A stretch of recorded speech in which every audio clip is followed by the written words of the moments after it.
Have you ever thought about it? In a world after the apocalypse, what would happiness taste like?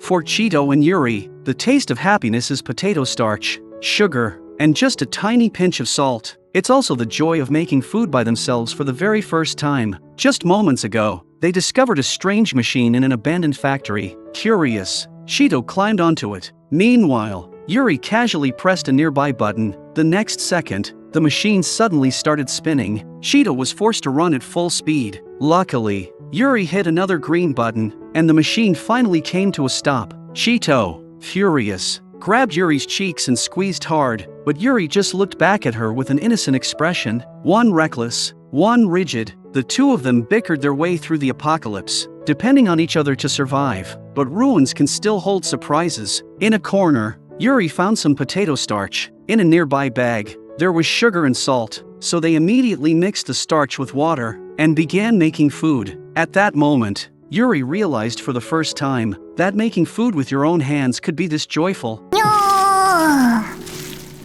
As the oven began to run, the scent of bread filled the air. Yuri poured all the sugar on top. The bread came out glossy and sparkling. She took a bite, sweet, like a dream. On that apocalyptic night, Cheeto and Yuri's laughter shone brighter than anything else. They even shaped the bread into different figures. Cheeto's grandfather, and some of the survivors they had encountered along the way. The next day, they set off again, and arrived at a massive black tower. Its walls were filled with square compartments. Inside them were buttons, radios, bullet casings. At first, they didn't understand. Then they noticed the names written on the compartments. Cheeto suddenly realized these were belongings left behind by the dead. They were afraid of being forgotten, so they left these traces behind. Silently, the two of them placed the items back into the compartments and continued on their way. This tower was the only path to the upper levels, but they never expected this journey to nearly cost them their lives. The spiraling road suddenly broke apart. The ground collapsed. Cheeto closed her eyes in fear, but Yuri reached out and grabbed her tightly. They stumbled forward together. In the apocalypse, the most terrifying thing wasn't collapsing buildings, it was almost losing each other. At last,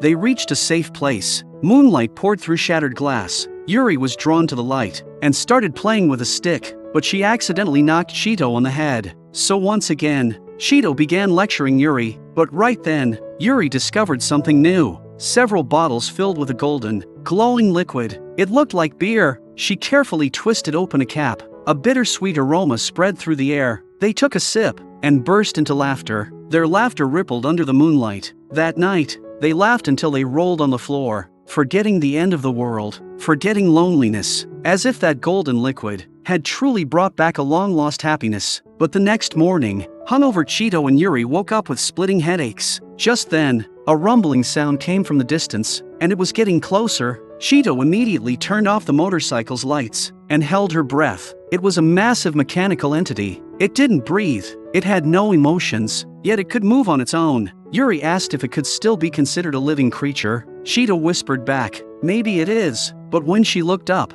she saw a fish swimming in a tank. She froze. In a world where all life seemed extinct, there was still a fish swimming. Just then, the mechanical being spoke and greeted them. Yuri wanted to catch the fish to eat it, but the machine firmly refused. At that moment, both girls laughed, because this cold, emotionless machine understood how to respect life better than many humans ever had. Night fell once more. The wind howled outside the tower. The motorcycle's shadow stretched long under the moonlight. Yuri leaned against Cheeto's shoulder. She said she wished this road could go on forever. Cheeto didn't reply. She only nodded softly. Maybe they both knew this journey would eventually end, but as long as they still had each other, this world had not completely collapsed. That woman had built an airplane all by herself, but it was still in the testing phase. No one was piloting it yet. She fell, then got back up, shouting that it worked. At that moment, she looked like a long-lost madwoman, and also like a child celebrating a miracle. And all of this was witnessed by Cheeto and Yuri. Their motorcycle had just broken down. The engineer in front of them was undoubtedly their best hope. Cheeto and Yuri exchanged a glance and decided to go check it out. In a world where almost nothing remained, encountering another human was the greatest surprise of all. Her name was Ishi. She looked at them with an expression of relief, as if humans had finally returned. Cheeto immediately asked if she could repair their motorcycle. Ishi thought for a moment and said yes, on one condition: they would have to help her build the airplane. So they entered a massive facility buried deep underground. Ishi pressed a hidden switch. The ground slowly descended. Beneath it lay an old Air Force base, still with electricity, still with fuel. Ishi explained that this place had once been a shelter. There had been food factories here. There had been maintenance hangars. But now, even the energy supply was nearly exhausted. She pointed at the unfinished airplane and calmly said she wanted to use it to leave this place. Yuri and Cheeto decided to stay. They took a long mist hot bath. They ate potato bread made by Ishi. In that moment, they felt like ordinary people. On an apocalyptic night, there was light, there was laughter, and there was a little bit of warmth. The next day, Yuri asked her curiously why she wanted to build an airplane. Ishi looked at the yellowed blueprints and murmured to herself, maybe she wasn't doing it just to survive, but simply to see once more how high humanity had once reached. The three of them fell silent. Cheeto understood. This wasn't an escape,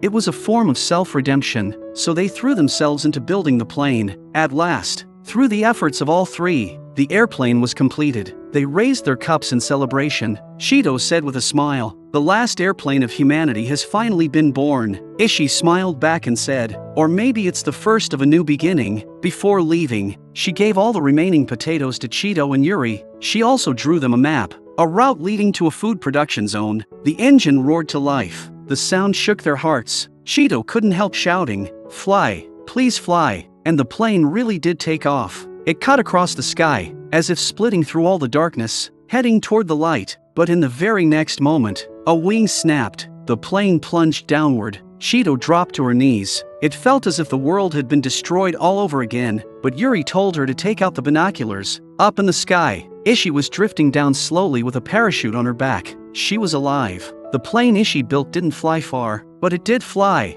In a world with no future, she completed one final takeoff. Cheeto and Yuri set off once again. That map would guide them to the food production zone, and towards some reason to keep living. Ishi represented humanity's final obsession with the sky. Even in the face of death, still looking upward, the plane may have crashed, but in the moment it flew, humanity proved its existence once more. What Cheeto and Yuri witnessed wasn't a miracle, but the final dignity of human civilization. Because as long as someone is still willing to look up at the sky, the apocalypse isn't truly over yet. That day, inside a pipeline, Cheeto and Yuri discovered an unknown creature. They immediately captured the strange being. It was called Nuko, a mysterious, cat-like creature. Yuri was just about to eat it, when a strange sound suddenly echoed. She looked down, and realized Nuko could speak to them through the radio hanging around her neck. But what it said was simply repeating the conversations between Yuri and Cheeto. It was strange, but it didn't dampen Yuri's appetite. After all, in a post-apocalyptic world, filling your stomach came first. But Cheeto stopped her. Yet just as they were about to leave, Nuko followed them. "Well, you brought this on yourself." Yuri suddenly found it adorable, and picked it up.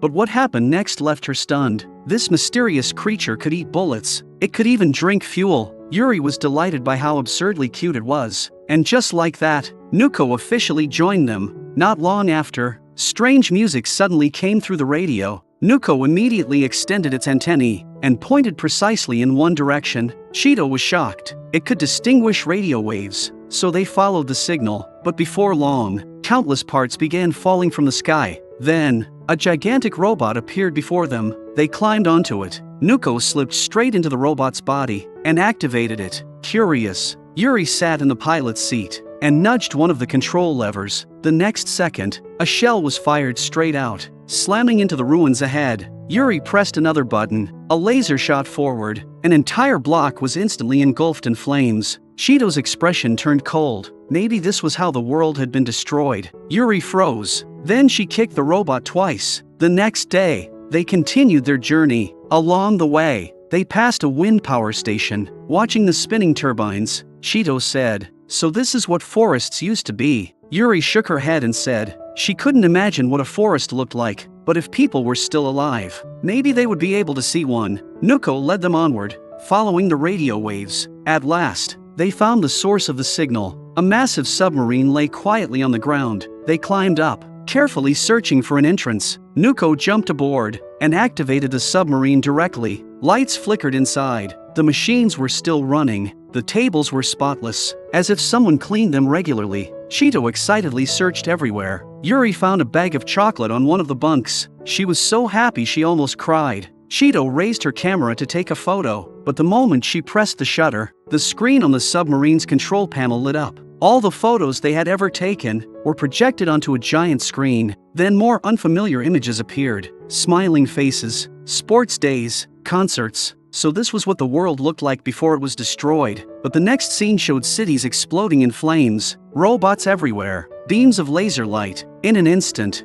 the entire world was wiped out. Cheeto murmured softly, "So this is how humanity ended." The next day, Yuri woke up to find that Nuko had grown much larger. Before she could even react, Nuko suddenly swallowed her whole in a single bite. Cheeto panicked and grabbed Yuri's gun, chasing after them. There was only one thought in her mind. She couldn't leave Yuri alone. At that moment, Yuri was held inside the mouth of a giant Nuko. When she saw Cheeto rushing over, she hurriedly shouted that she was fine. As soon as she finished speaking, the giant Nuko spat Yuri back out. Then, the giant Nuko let out a low sound. "Don't be afraid. We are not your enemies." The voice came from inside the submarine. It turned out they couldn't make sounds themselves, but communicated by resonating through the submarine systems. Yuri and Cheeto looked at each other in shock. The giant Nuko explained that the small Nuko was actually their larval form. As for their adult form, it looked more like a massive, floating mushroom. They could interpret human language through sound waves, and they could absorb dangerous substances, such as bullets and fuel. Their true mission was to purify this already broken Earth.